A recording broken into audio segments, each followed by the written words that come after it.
Hi, I'm Nick and this is the TBT channel. Today I have in front of me a Hatsan model 135 Vortex SAS shock something system quattro trigger air rifle. Now all that is written on there. It's an awful lot written on this gun. It kind of looks yeah, the gun kind of looks at certain angles like a snooker player. You kind of expect it to sit there and somebody say, he only needs to pop the black to leave his opponent needing snookers to clutch the frame. I don't know why it's got so many random things written on it, but there you go. It is what it is. So this rifle, what is this rifle? Why is this rifle? Why is it here? Now, this rifle, I believe, can trace its DNA back to the Webley Patriot. Okay, now, you will correct me if I'm wrong, I'm sure. But the Webley Patriot was a spring-powered break barrel air rifle that Webley brought out in the 90s, capable of 20-odd foot-pounds. It wasn't very good. That's my memory of it. I did shoot it. It wasn't very good, but that might just have been the one that I used. It's not gone down in air gunning history as one of the all-time greats. But shortly after that, Webley went bust, tits up, bought out by Hatsan.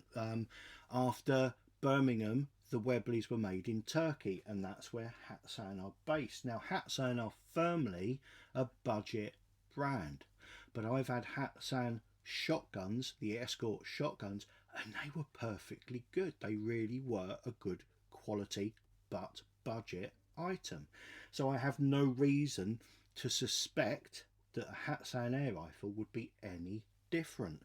Now, this is the 135. This is capable of 26 foot-pounds in 2.2, which this one is, according to the website. The Quattro, which is written there on the flank, is the trigger system. And I've heard many good things about the Quattro trigger. I believe I've used one in the last year or so at one of the shooting events I went to, and it was by far the best thing about the rifle that I shot was the trigger. And if you've got an accurate barrel, if you've got the potential there for accuracy, the trigger is usually the one thing that's the next thing you want to be good to get that accuracy out of the gun. So it's got a good trigger. This one also has a gas ram. Now, this has come to me, you can see it's still got the tag from the shop on it. It's come to me as a repair for me to take apart and to see if I can fix. And that's what I'm going to do today. I've never taken one of these apart, and I don't know if I can fix it. Honestly, I don't, but I figured we'll take it apart together. If you've got one, it may be useful. If it's fixable, that will certainly be useful. And if it isn't fixable, what can we do with it apart from render it down into small pieces and turn it into baked bean tins? So the problem it has, it was working. The guy in the shop assured me it was working. Oh, do you hear that? Zebedee's in there. Now it's not. Now, it could be one of a number of things. I suspect it could be the gas ram has given up the ghost.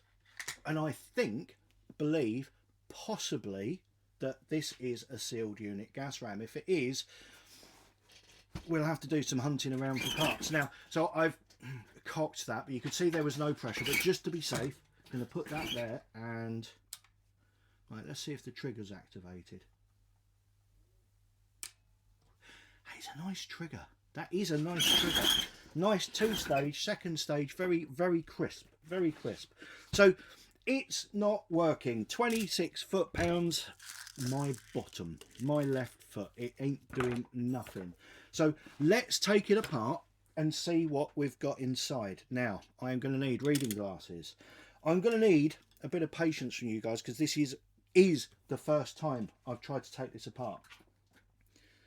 I expect, because I know we all share a passion for air rifles, okay? So I know out of the 10,000 subscribers, nearly 9,500 now it is, by the way, 9,500 subscribers that I have, many thousands of you will have or have had Hatsans, and you'll be there at the moment going, he's going to get stuck when he comes across XYZ.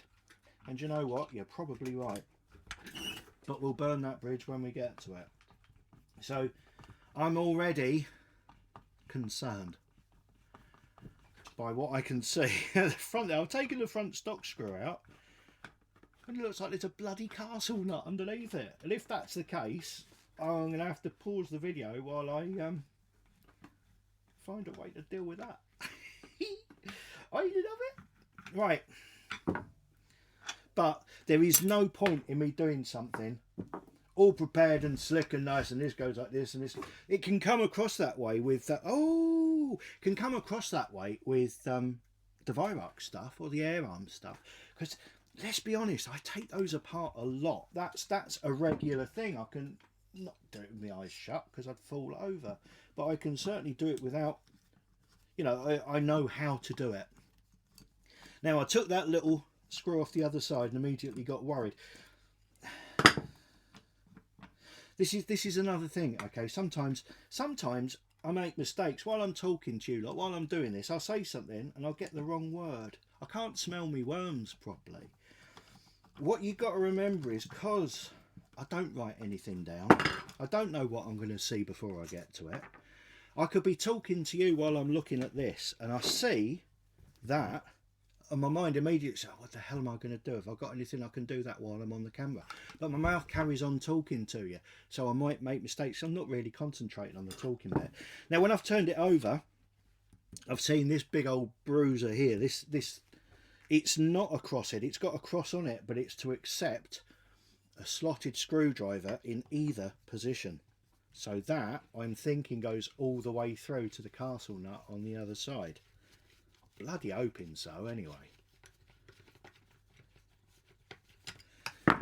Hey, look at that. And there he is. There's me little nut. And there's me bolt. What shall I push that through? My favourite screwdriver. My wife saw one of the videos the other day and she got very upset because my favourite screwdriver is actually her favourite screwdriver. It was her favourite screwdriver before I stole it. So she knows I've got it now. She's forgotten again for the moment. I think I got away with it, but she knows where it is now. Okay, now I've got the stock off. The inletting's a bit tatty. I took a commutator apart a little while ago. The video of that has been out now, but I took the commutator apart. It's really nice on the inletting, really good cutting. This one less so, but it's okay. And that was there. Okay, that was there like that. So when you're taking something apart you've never taken apart before, take photographs. I can go back and look at my video, so I know this piece of plastic that I have no idea what it's for was there like that. And if I turn that up the other way, that fits into that part of the stock. Okay, so I know where that goes. That's good. Let's put the stock down. Your rubbish and your grain shit. Now what? That is one hell of a trigger unit. That is just... it's the V12 of the trigger units. It just looks like if I touch that, it's going to explode into a million pieces. Look at it. I don't like triggers. Is it going to be a requirement for me to take that trigger off? Or can I leave it in situ? It's a bloody good question, and one I'm glad you've asked. Now, I think what I'm going to do next,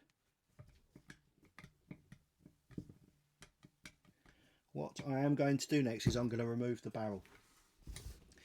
That is simply because at the moment it's quite long. It's cumbersome. It's awkward to move. So I'm going to remove it. Now, as always, I'm going to remove the barrel while it's in the broken position. easy with this because there's no pressure on the ram, so I don't have to remove the spring first. But by doing it in the open position, that means I'm not fighting against the pressure of the chisel detent spring. Now we have here, we've got a breech bolt holding the barrel in place, which is good because that means it can be tightened against the wear as time goes on. And it has a small locking screw there. So the locking screw comes out first, like that. Then I need a flat bladed screwdriver to undo that part. God, that's tight.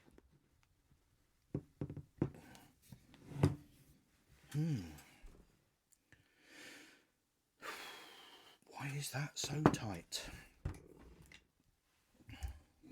I've got to say the barrel is tight. I mean, I always say that you want it so the barrel will just stop. I'm actually having to pull that, so I'm thinking that's just very tight. So I'm going to go and find a bigger screwdriver and give that a yank. So I'm just going to pause this.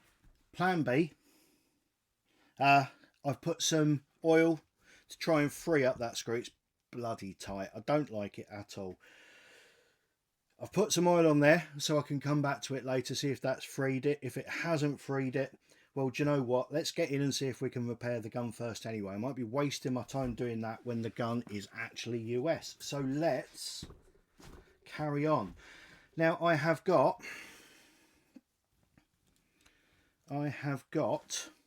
3 pins here. So I'm going to knock those through with my tappety hammer and a punch. Let's push them through. 1. What has happened there? That's moved right. There's no pressure on these pins, just as an FYI.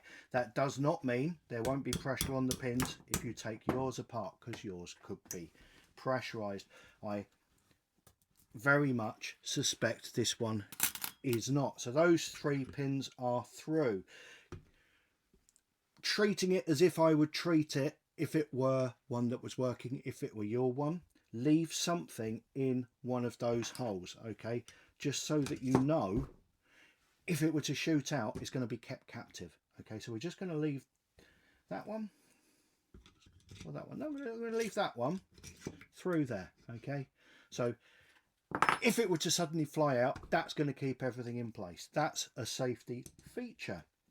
Now I've got the trigger attached to this block by this bar, and this bar looks as if it's just going to lift free and allow that to come out, which it does. So the trigger is now disconnected from that part, and I have a nut here which runs down through and is holding, so leaving this in place. So if there was any pressure, I mean, I think you can get this in the spring version as well, so if there was spring pressure in here, that would save it all flying out. So we're going to undo this bolt here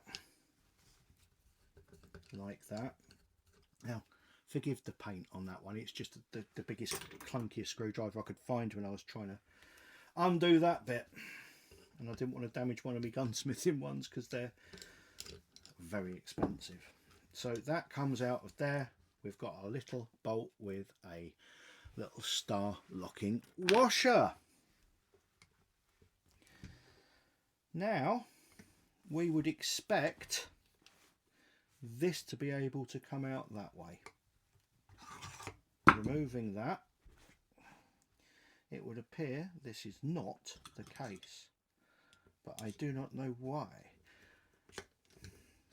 We have a piece here, you can see through this window, this piece is moving, but this end plug isn't.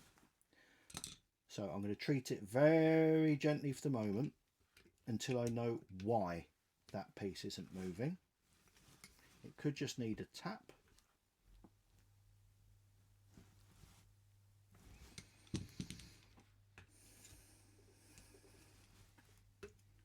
That moved it a small amount, so I'm thinking it is just in there with a little pressure, or it could be the trigger. Bear with. That little cut bit of editing there is because I'm doing this, and in the back of my mind I'm thinking, you didn't press record on the camera. You're just talking to yourself, so I had to go and check. See what I mean? I get, you know, there's a lot going on. Not a lot going on up here, but there's a lot going on. Let's tap this pin through, see if this trigger comes off. I'm sure it will. It looks like it's one piece, and it looks like it's just that one pin holding it on. That pin there. Oh my days, look at that, the whole thing's moving up. Oh, hold your breath. Now you see, look at that. That's a thing of beauty. That's coming up in one piece, nothing's fallen out of it, and it's spring loaded and just goes back down into its own hole. So if I'm lucky, I can lift that up, remove this part. So that's out of the way, but all in one piece. I don't want to jiggle it too much. Don't want to jiggle it too much. It appears we've got a sear there. So bring the sear back up to the hole where it was.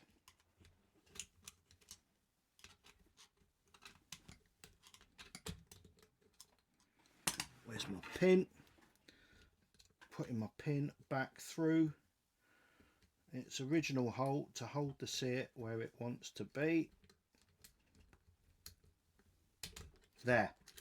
So that is the trigger, safe and secure.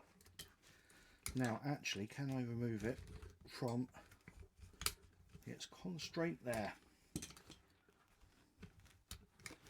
Push the pin through that way, lift that bit that way. There we are. The trigger unit is now off.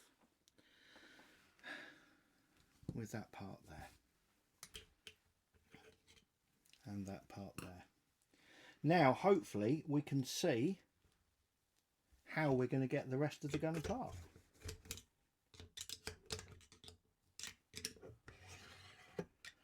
Now there is the piston moving backwards and forwards quite freely, quite happily, and there is the gas ram flopping around like a dead fish.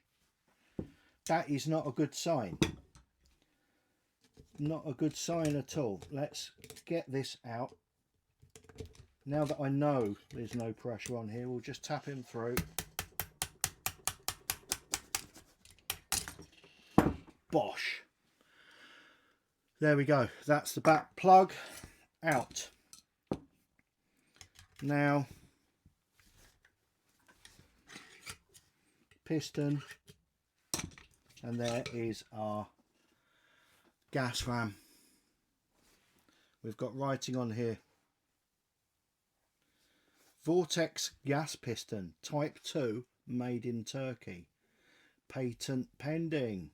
Caution, high pressure, do not open, do not heat, observe use and disposal, fill dry air only, max pressure 180 bar, do not fill more than 160 bar, do not fill more than 160 bar, otherwise your gas piston and air rifle may be damaged and serious injuries to you or bystanders may occur. Maximum muzzle velocity at 145 bar. Let's have a little look at this, see if I can see why it's not good. Now, there we are. That's what should happen. That should be out there. And very obviously,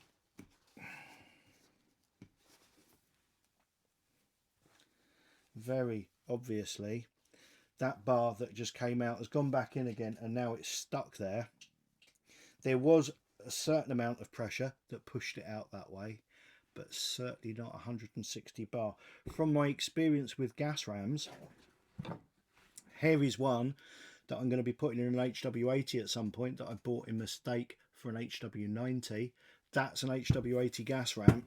Yeah, I can't push that down at all. You won't. It is absolutely rock solid because there's a lot of pressure in there. This one does not have a lot of pressure in there. This one has the opposite of a lot of pressure in there. This has bugger all. And I think that is the problem. Well, I know that is the problem. And looking at it, this is not a serviceable part. So that is going to be it for this video. Okay, we've taken the gun apart, we've got in here and we've found the ram. We've looked at the gun, we've discovered the trigger is a lovely trigger. I can't get the barrel off for the moment, but that might not matter because I suspect this gun has had it. The only alternative we would have would be to turn it into a spring, but we'll look at that in the future. Please like, subscribe, hit notifications. Part 2 of this may be along if I can figure a part 2 out. Thank you for watching and goodbye.